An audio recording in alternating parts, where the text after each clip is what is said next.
Hello, my dear friends. My name once again is Felix Okeke. I am your marriage counselor and coach. And tonight we are going to be discussing a very vital subject. If you can listen to me attentively, I believe that you will gain a whole lot from the discussion of today. Our topic simply titled Sexual Unfulfillment in Marriage. A whole lot of time you discover that couples, instead of their sexual life growing and blossoming, you discover that it continues to wane after a few years of marriage. You discover that the excitement and the passion seem to disappear. Sex becomes like a duty of love instead of an exciting and enjoyable passion. It happens like that in the lives of so many couples. And today we're going to discuss that. We're going to look at why it does happen and certain things we can do to ameliorate such a condition. Once again, my name is Felix Okeke. If you are yet to subscribe to this channel, please do so immediately. There's a red button by my side. Click on that red button and get subscribed. Be part of this wonderful community. If you are here, I can tell you can learn a whole lot of things that can augment your marriage and bring the joy of your marriage to fulfillment. That's why we do this program. So, what are the causes of this? Because if you don't understand the cause of a thing, providing a solution will be out of place. So what essentially are the causes of sexual unfulfillment in marriage? I looked at it from different perspectives. Number one, I looked at the immediate causes. What are the immediate causes? Number one, if the couple is fond of using acerbic words, derogatory language at one another, if they are very abusive, possibly the man is always under the oppression of the wife. The wife is always talking down on him. Before you realize it, the man loses his self-confidence. He is no longer at ease with himself. Even the passion and the drive that makes him always around the woman, it disappears. The man wishes to be in the arms of another instead of his wife, because in the presence of his wife, the wife continues derobing him, continues disrespecting him, continues using all manner of words against him. If a couple is fond of being abusive with words, it becomes difficult for them to actually enjoy quality sexual intercourse. Because before you enjoy quality sexual intercourse, your mind must be at ease. You must be at peace with one another. The love must be generated out of peace of mind. That is what makes it possible. But when this is absent in a relationship, you can believe me that the passion and the drive will go down instead of going up. The second thing that can also cut down on the sexual activity of a couple is when the couple are always criticizing one another. You never see the good in one another. You are always pointing accusing fingers. It's as if whatever your spouse is doing is not enough. You discover that before you know it, the confidence, the kind of joy you normally have when you are together is no longer there. I know of a man, anytime he's coming back from the house, all his thoughts is, what will my wife say again? How will she react? I don't know what I will say that will get her off the hook. So the man is always tensive. He's never happy. As he comes inside the house, his best option is just to go to bed and sleep. So because he's not aware of how the wife will react. If you have such a condition around you, it is difficult for you to enjoy sexual passion. That is it. Then the third one, of course, that can undermine sex or can bring a kind of low libido is when the couple, for whatever reason, are overworked. They are always at work. They never cease to stop working. I know of a man who brings work home from the office. I know of a woman who continues working even in her household, even in the house, until dead deep in the night. At the end of the day, when she's in bed with her husband, instead of being eager to enjoy sex, instead of that passion being there, you discover that she's just like a log of wood. It's just like the man should come and do a duty of love. Come and do it and let me sleep. So these are some of the things, immediate causes that can undermine sex. And of course, there is another one. Anytime you discover that the couple, for whatever reason, are not satisfying one another in bed. I know of a woman who got turned off entirely because each time she wants to make love with her husband, even before she finishes undressing, the man has already poured out semen. The woman had tried to, to hold on to herself. She has tried to, to keep calm. But it's no longer, it becomes very clear that the man can't satisfy her in bed. The man does not know the skill nor the technique to use in satisfying his wife. And because of that, anytime that the woman wants to make love to her man, is always like, just come and do this and let me relax myself. So because of that, she's never satisfied. She doesn't know what else to do. She has tried to encourage her man. The man is always abusive. Anytime she brings up the topic, the man has even accused her of being a prostitute, that she's doing like a prostitute and all that. So because of that, the woman is hindered on the inside. She doesn't want to She doesn't want to do anything about it anymore. So the passion and the drive and the zeal just simply disappeared, and it has continued like that over a period of time. These are some of the immediate causes that can undermine sexual intercourse. These are some of the things that can make a couple begin to, not cherish the act of being together and making love with one another. These are the immediate causes. And before I go into the remote causes, please look at this red button by my side, click on it and get subscribed and be part of this very wonderful community. When we're talking about the remote causes, I want us to look at it from three perspectives. The emotional side, the physical side, and of course the spiritual side. Number one, if a man is unfulfilled in his workplace, a whole lot of sadness creeps into him. And if he comes home, it is difficult for such a man to warm up for sexual intercourse, talk less of being exciting in bed. If a man lacks the capacity to provide for his family financially, and at every point in time, the kids are crying because of hunger, the woman is walking around in tattered clothing, the man cannot even pay his rents, every time he's under pressure, it is very, very difficult for such a man to actually enjoy sex to the full. If a man is hindered in one way or the other, and somehow the wife is no longer respecting him by the words which she uses continually on him, by certain actions which she takes, and by using either words or actions to undermine the man himself, the man loses his self-respect, he loses his self-esteem. It becomes very, very difficult. I have seen a situation where the woman was making more money than the man, and each time, at every point in time, the woman wants to rub it on him. The man loses his self-respect. He can no longer, walk like a man. Such a man, it is very difficult for him to fully enjoy the exciting passion of sex. And when we're talking about the woman also, we look at the woman also. If a woman is not fulfilled or not happy in her marriage, either for reasons of childlessness or for reasons of lack of security, it is difficult for such a woman to actually enjoy sex to the full. If for whatever reason a woman is not satisfied with the man she married, and she's no longer comfortable with being seen around that same man, it is difficult for such a woman to open up to the man and allow him to fully ravish her. So these are some of the things that make sexual intercourse to wane.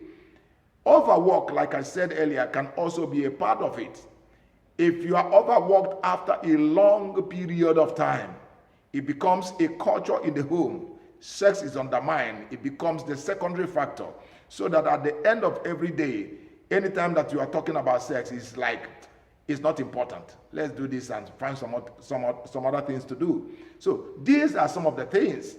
If a woman, for instance, is not secured in the arms of her husband, and each time she always looking, over her shoulder to see which woman the husband is smiling at, possibly the man is unfaithful. He has so many women outside there, and the woman of the house is no longer comfortable. It is difficult for such a woman to actually open up sexually. There are so many reasons why people why sexual lives of couples go down. And I'm talking from the emotional aspect. Then when we are looking at the physical reasons, we can also look at things like obesity. When either the man or the woman is obese, very fat, it becomes difficult for them to be exciting in bed. During the process of lovemaking, because they are very bulky in size, it is now difficult for them to toss and turn at will. They can no longer do that. And that limits them to the type of sex positions and the kind of skills they can adopt with one another in bed. But you can't say that of a man and a woman who are trim, who are sporty, who are wonderfully trim and excited. You discover that at whatever age, they can jump, they can turn, they can do whatever styles they please. And that also enhances sexual pleasure. But when a woman or a man is fat, what do you think happen? The man or the woman will simply lie on the bed like that, and the woman will be just doing whatever. So that's the thing. If you are too obese, I appeal to you, please do something about it. Get something and begin to work at it. Get back your physical look again, so that your sexual level will also increase. You discover that if you are also obese, a lot of sweat come in the process. After love making, it's like the whole bed is wet. Both of you are wet because there's a lot of burning out of, So obesity can cause a whole lot of limitations when it comes to sexual intercourse. And of course, the next thing, of course, in terms of physical, is sickness. Sickness is when the body is ravaged or is contaminated by a disease. What follows is tiredness, weakness, and pain. And in such periods of time, it becomes difficult for actually the couple to enjoy full sexual pleasure. So these are some of the things that can hinder sexual pleasure, or that can make the sexual exercise begin to go down, the sexual joy begin to go down, especially for couples who have been married for some time. And of course, I have also looked at the spiritual perspective, some of the reasons spiritually. I know of people who are under some wicked oppressions, and a woman came to my office one day and she said to me, "Sir, anytime my husband comes near me, I get the odor of a he-goat around him. That's the odor I perceive around him, the odor of a he-goat. And it's very repulsive. And because of that, I find it difficult to embrace him, talk less of opening up to him. That's the odor he carries around." And do you know what? It was actually only that woman that perceives that odor. No other person around the place perceives such an odor. So it has a spiritual implication. I also know of a man who complained to me and said, anytime, for the past 3 or 4 years, anytime I come near my wife and I want to make love to her, by the time she opens up and want to, before I insert my penis into her, my penis suddenly just go down.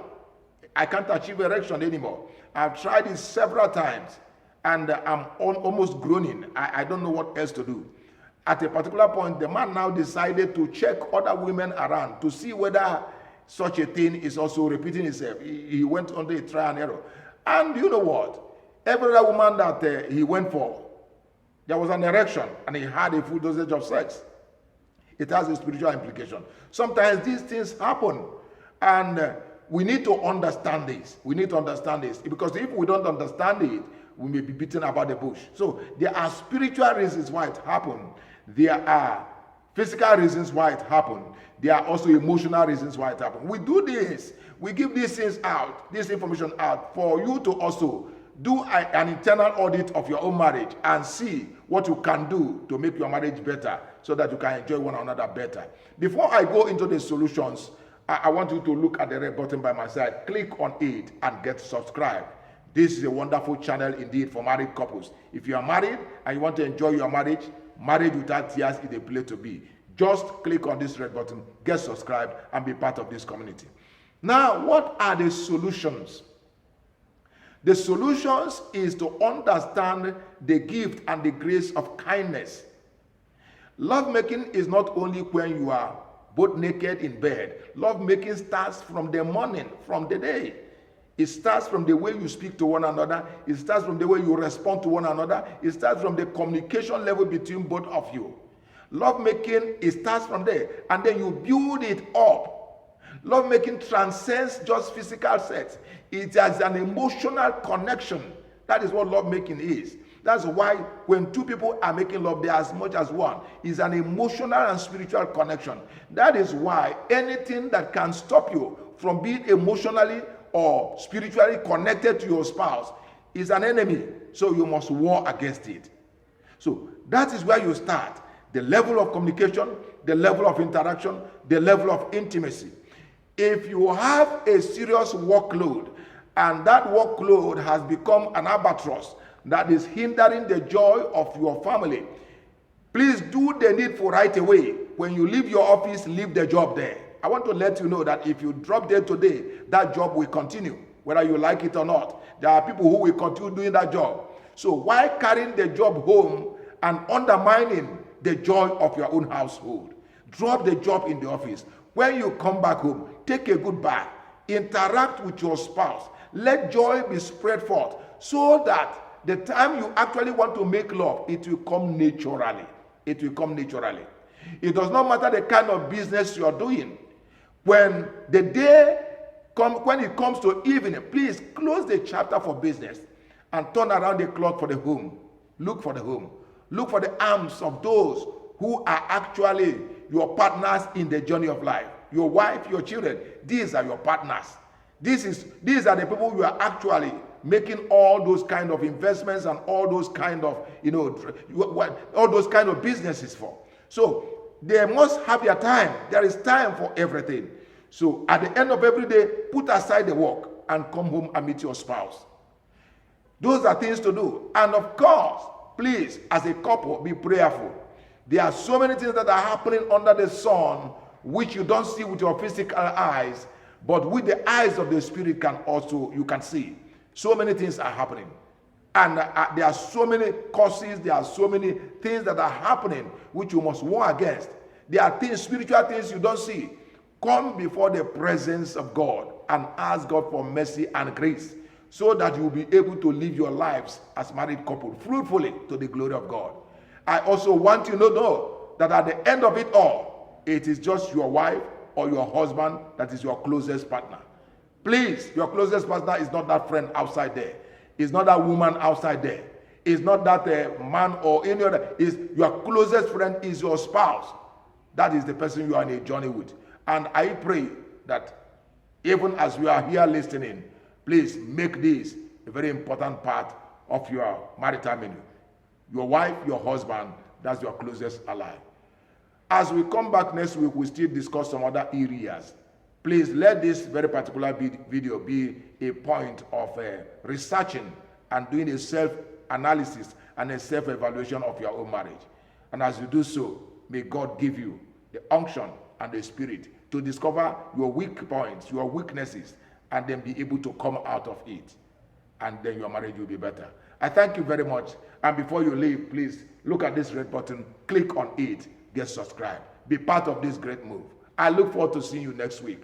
Have a wonderful time. Bye.